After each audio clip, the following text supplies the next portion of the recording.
Good morning, everybody, and welcome back to another episode of Kaizen Spotlight, Conversations with Kaizen Champions. And today, it's my absolute pleasure to introduce and have a small conversation with a true Kaizen champion, Dr. Suresh. Welcome, Dr. Suresh. Thank you very much Thank you. for your time. Um, it will be very difficult for me to go through all the achievements of Dr. Suresh, but let me start off and make an attempt by saying that the first and foremost, I think, he's a really passionate human resource professional. As there are a lot of professionals in various domains who are not truly passionate about what they do. But here is a personality. Here is a person. I have had an opportunity to know Kaizen Institute has had an opportunity to work with very closely with Dr. Suresh and his team, and he's very passionate about whatever he does. And this passion has always come out very strongly. He's the senior vice president of human resources HR for Aurobindo Formulation Division. Aurobindo is a very large pharmaceutical company. They are both in APIs and formulations. He will quickly share a little bit about the size, the number of people that are part of the formulation, division that he is part of.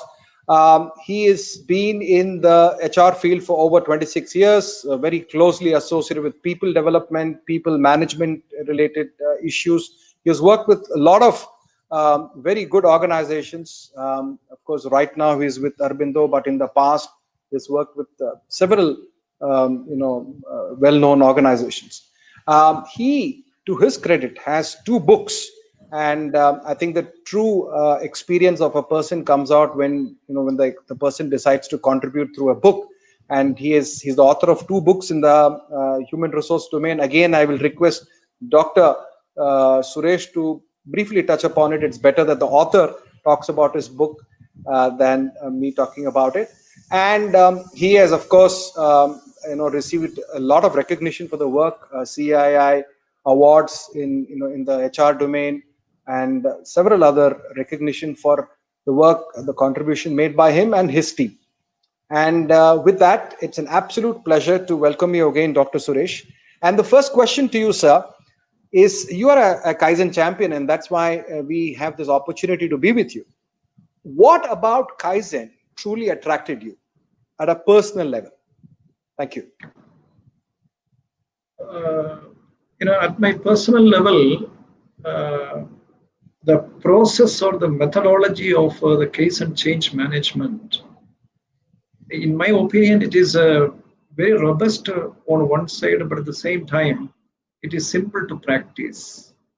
So that is what really attracted me as far as this Kaizen change management concept is concerned.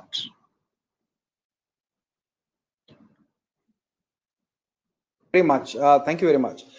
You see, because the reason why I always want to know what attracts you at a personal level, because if you don't have belief and a kind of a link with with any concept that you want to propagate within the organization, it becomes very apparent a little later, because there is that disconnect. So you said that the Kaizen change model, which is a very holistic approach to driving change, that's the key thing that attracts you. Absolutely. I worked with many organizations and got an opportunity to work in operational excellence segment. But the Kaizen change model and the strong pillar of Kaizen change model is people involvement and also the Gemba practice. This Gemba practice and the people involvement are the two, the strong pillars of a Kaizen change management initiative. So as it is, both the model as well as the simplicity of this model to get cascaded at the show floor level. These 2 things really attracted me to continue with my engagement with this particular initiative.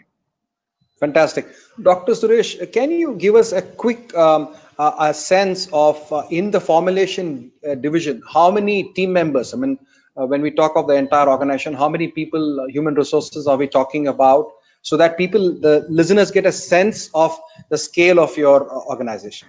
See, close to 11,500 people are working in formulation division, and the formulation division contributes close to 86% of the total turnover of the company. So it Fantastic. is a very, very large number of people associated with 12 plants of formulation division. There are about 12 plants and 11,500 people are working. Yes. And 12 plants. Let me remind the listeners, it's not only in India; it's in other countries also, right? Yeah, of course. This 12 plants only in India, and Yeah. suppose if I take, I am also responsible for US as well as China facilities. Okay. So US we have got 3 plants, and in China 1 plant which is upcoming, and we have other testing facilities at Malta, that is European Gateway.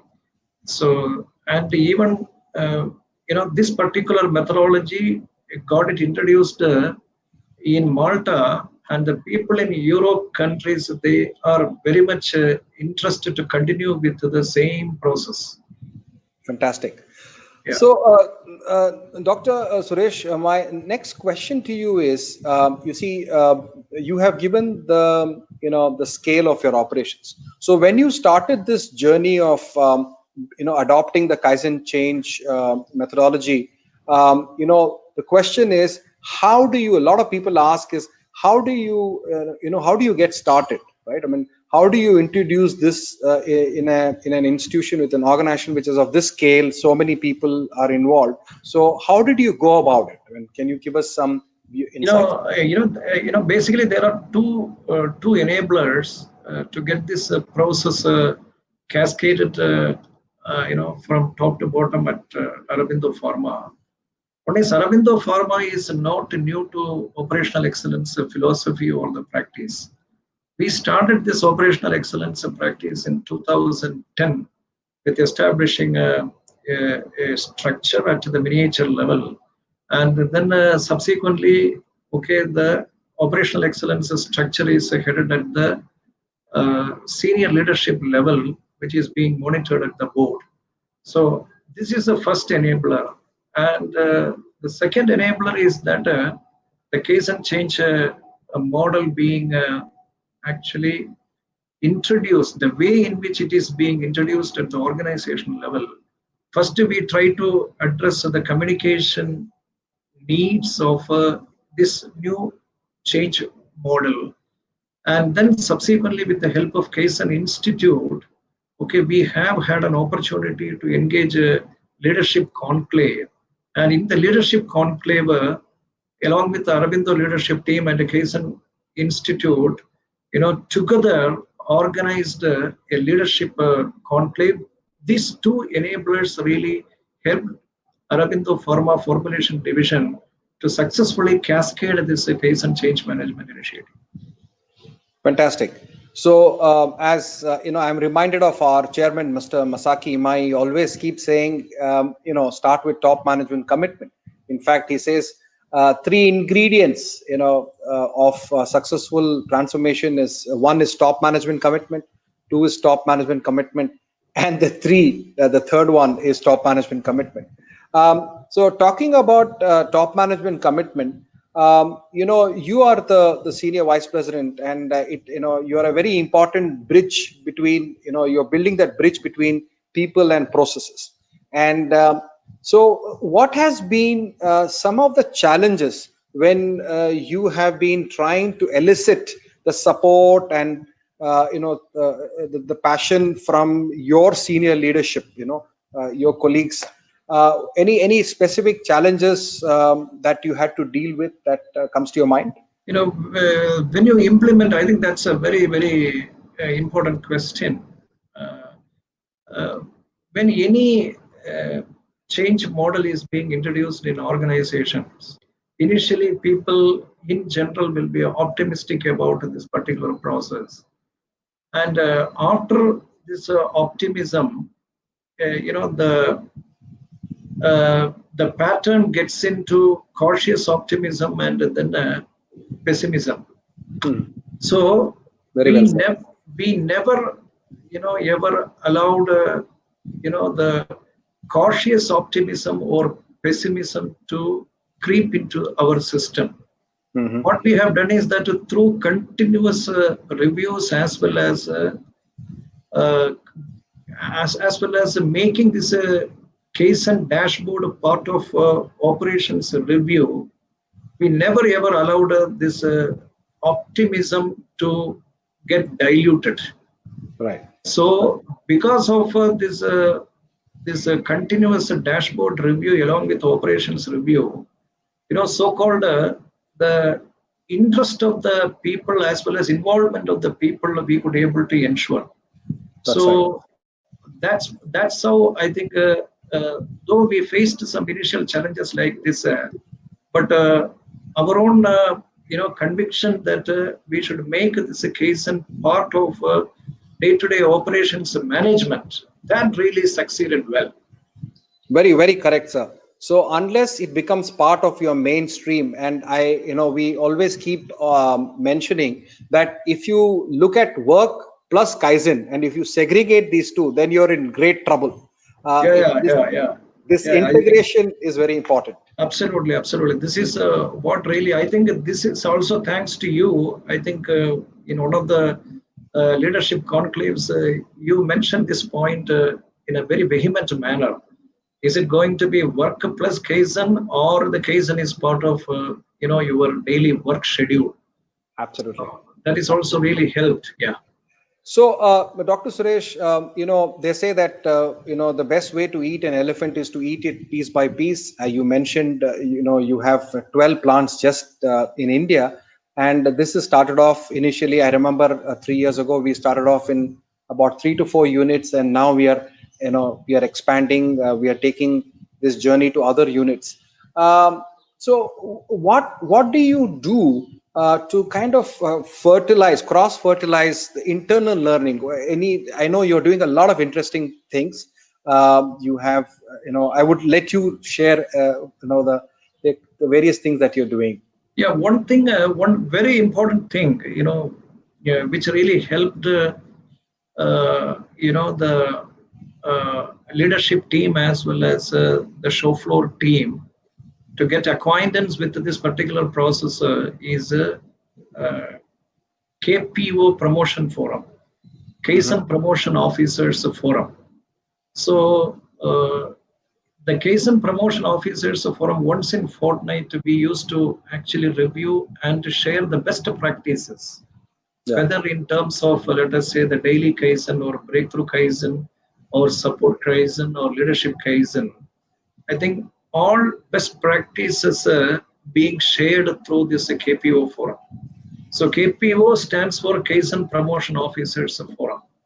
Whether that particular unit is covered in this Kaizen Change Management Initiative or not, I think all operational excellence and HR, the team members are part of this particular change management forum. And of late, we could able to see that the cluster heads are also becoming part of this KPO forum, and this KPO forum discusses in nitty-gritty.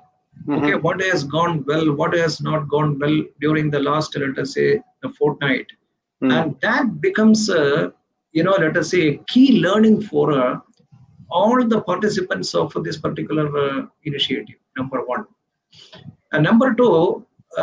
We have a very unique, recognition scheme called a Kaizen Mudra.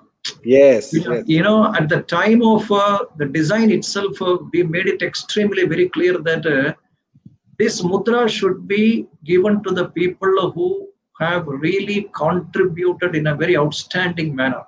So we have created a separate protocol for a conferment of mudra for their outstanding contribution. And the third point that is also really helping us to cross pollinate, this particular concept, not only in letter but in spirit as well. Yeah. Is what I call it as a Kaizen Blitz.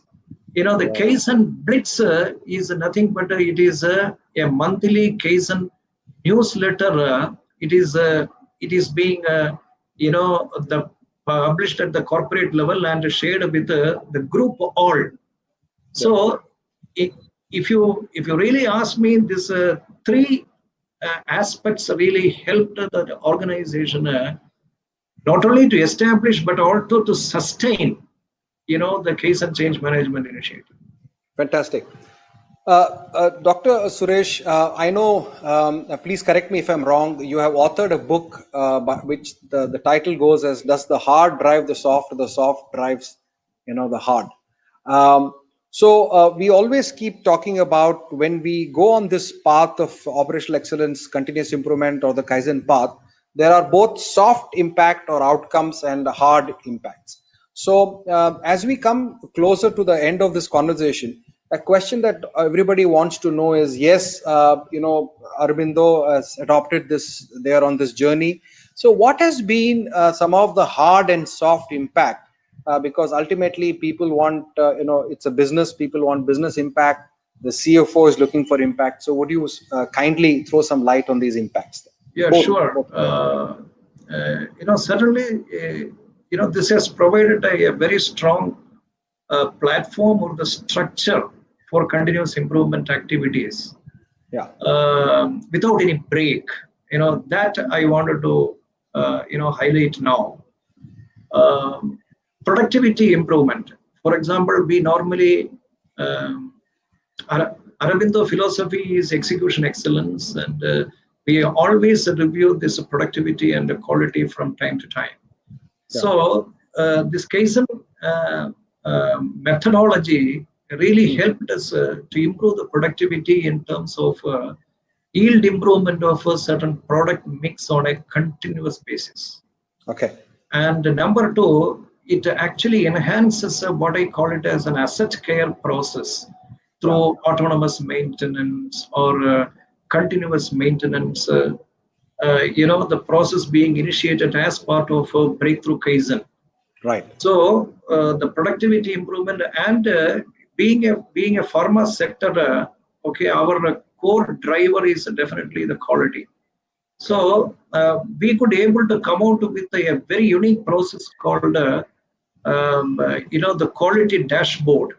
By combining both the process as well as outcome variables. Mm-hmm. So in terms of certain hard aspects like productivity or the quality, I think this Kaizen pillars or the Kaizen processes really helped us to impact the top line of that particular unit in a very, very positive manner. And as far as the soft aspects are concerned, certainly, the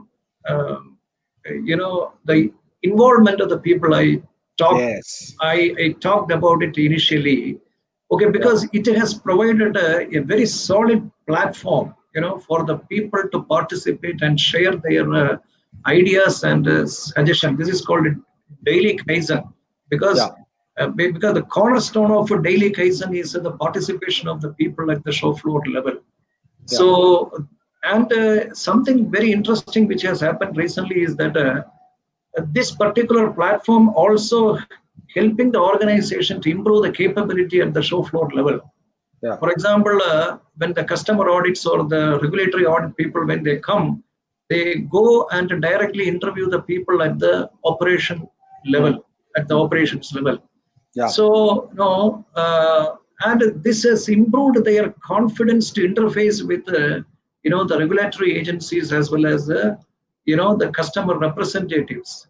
So you see how, a process which is being started with an objective to involve the people and also promote upward communication is impacting, the business of the organization. It's a very, very interesting, the journey. Thank you. So my last question to you, Dr. Suresh, is that very insightful. Whatever you have mentioned is very important, very insightful. And the Kaizen change model has got what we call as the breakthrough Kaizen, the daily Kaizen, leader Kaizen, and support Kaizen. You just mentioned about it. And when I talk about passion, the way you seamlessly use this and are aware of this. And our sometimes, very often, our biggest challenge is senior management themselves don't remember or even refer to these pillars, and that becomes a very big challenge. So you understand the power of these 4 pillars. Although this is a jigsaw, all the pieces, all the 4 pillars are important. What do you think when you talk of breakthrough Kaizen, leader Kaizen, daily Kaizen, and support Kaizen? Which piece would you pick up has been the real star or a very important catalyst in this journey? That is my question. Yeah, certainly. I think this all the 5 pillars are really interdependent. This is what I would like to say. For example, you cannot have, let us say, the second-tier meeting if the first-tier meeting is not conducted. So I think all these 4 pillars are the essential ingredients of this particular, the methodology. I would like to say that all these 4 pillars are really worked as a catalyst to promote a continuous improvement journey for us. Fantastic. So, Dr. Suresh, thank you so much. It's a Monday morning, and I know Monday mornings are very, sort of very crowded, very, very busy. Thank you so much for sharing your precious time with us. And you have been truly a Kaizen champion, both through thought and through actions. And we really cherish the support that we get from you when we are on this journey in Aurobindo. Any message that you would like to give human resource professionals when they are adopting these kind of process to drive change in the organization? Any message that you would like to leave behind, sir? Thank you. Yeah, very top question according to me. Very top question. What I would like to probably give a message to the HR fraternity is that HR should be the part of, let us say, the business promotion. HR should be part of the strategic business, function. Yeah. How this is made possible? How this is made possible? You need to have process. You need to have structure. So the Kaizen process or the Kaizen structure, according to me, is the best way to get acclimatized with the nuances of business. And if you understand the business language through this process and the structure, I think it will have a sustainable impact, for HR also to thrive in the system. Yeah. So this is what I would like to say. You can have a partnership with the business through this, the change management process and the structure. So that to be thought, that's a great opportunity for even HR team members to contribute to the business. True. Very, very, very well said, sir. Very insightful. I think the 2 key words is a partnership, so that there is real contribution, real value creation. Because a lot of support functions, including HR, IT, etc., finance, many times, they are not able to really connect and contribute to real business. So it was fantastic having you on Kaizen Spotlight. Thank you very much for your time, and we will stay connected. Thank you so much. Me too. Thank you. Have a good day. Good day.